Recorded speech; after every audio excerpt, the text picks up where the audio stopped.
Magandang araw po sa ating lahat. Sama-sama nating pakinggan ang Ebanghelyo ngayong araw. Naway magbigay ito ng liwanag at pag-asa sa ating buhay. Ang mabuting balita ng Panginoon ayon kay San Mateo. Noong panahong iyon, sinabi ni Jesus, "Pinasasalamatan kita, Ama, Panginoon ng langit at lupa, sapagkat inilihim mo ang mga bagay na ito sa marurunong at matatalino at inihayag sa mga may kaloobang tulad ng sa bata. Oo, Ama, sapagkat gayon ang ikinalulugod mo. Ibinigay sa akin ng aking Ama ang lahat ng bagay.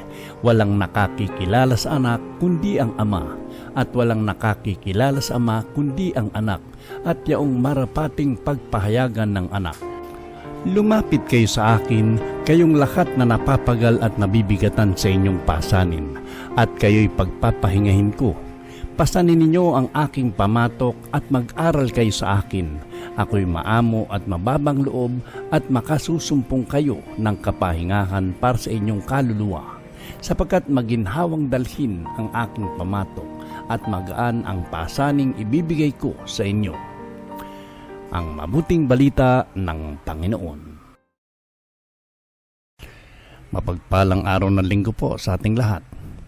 Sa Ebanghelyo ngayon, ipinakita ni Jesus na ang mga hiwaga ng kaharian ng Diyos ay inihahayag sa mga may pusong mapagpakumbaba.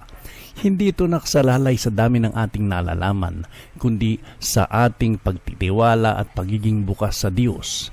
Inaanyayahan din tayo ni Jesus sa napakagandang pangako. "Lumapit kayo sa akin, kayong lahat na napapagal at nabibigatan sa inyong pasanin, at kayo'y bibigyan ko ng kapahingahan." Marami sa atin ang may mga dinadalang pagod. Pagod sa trabaho, sa problema, sa kabiguan at sa pag-aalala, at maging sa mga kasalanan na matagal na nating kinikimkim. Hindi sinabi ni Jesus na mawawala agad ang lahat ng ating pagsubok. Ngunit ipinangako niya na hindi natin kailangang pasanin ang lahat ng mag-isa. Kapag isinuko natin sa Kanya ang mga alalahanin, binibigyan niya tayo ng lakas, kapayapaan at bagong pag-asa upang magpatuloy. Inaanyayahan din niya tayong pasanin ang Kanyang pamatok. Ang ibig sabihin nito ay mamuhay ayon sa Kanyang kalooban.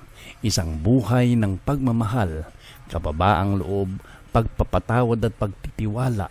Sa unang tingin ay tila mahirap, ngunit kapag kasama natin si Kristo, nagiging magaan ang ating paglalakbay dahil siya mismo ang umaakay sa atin. Sa araw na ito, tanungin natin ang ating sarili. Ano ang pasaning matagal ko nang dinadala? Handa na ba akong ilapit ito kay Jesus at hayaan siyang magbigay ng tunay na kapahingahan sa aking puso? Manalangin tayo.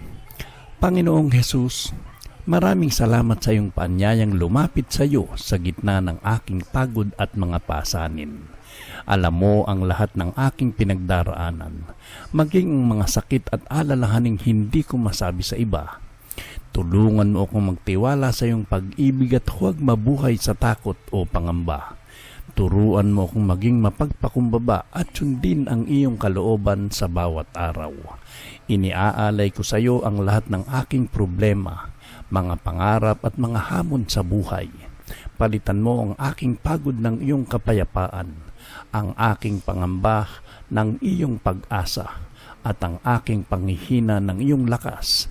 Naway maging saksi rin ako ng iyong kabutihan sa aking pamilya, mga kaibigan at sa lahat ng aking makakasalamuha.